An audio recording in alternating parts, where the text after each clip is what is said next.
What first drew you to advertising as a career choice? What drew me to advertising was actually, in a weird way, I had no choice. Third generation advertising guy. My father's brother, my uncle, who was 15 years older than he, was in advertising, believe it or not, in the 1940s in Philadelphia. My father kind of took the baton from him, was in advertising, and I grew up with it. And so I've been making a living in the business since 1984. It's a long time. It's 30 years. Do you still remember any commercials from your childhood? So I remember a lot of commercials. Growing up in an advertising household, as we did, TV was more of a social event in those days. It wasn't a TV in every room. Like the family would gather to watch television. And we were told not to talk, during the commercials. We could talk during the shows. So I grew up kind of watching commercials. I remember a lot of commercials.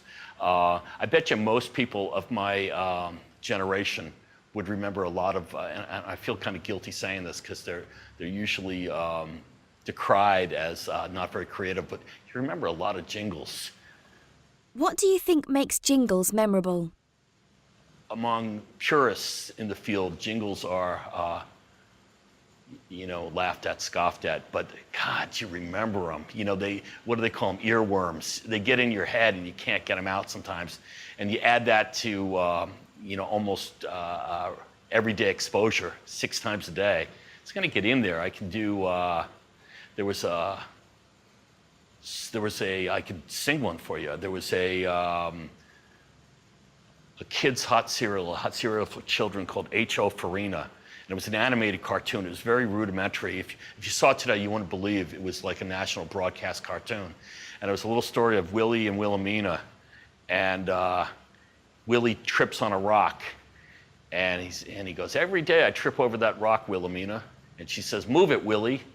And he says, "Can't, too big." And I bet you I'm getting this word for word, if you could find it. And she says, "I will." And he says, "Huh, you're a girl." And she picks it up. And then the jingle comes up and it goes, "Strong Wilhelmina eats her farina."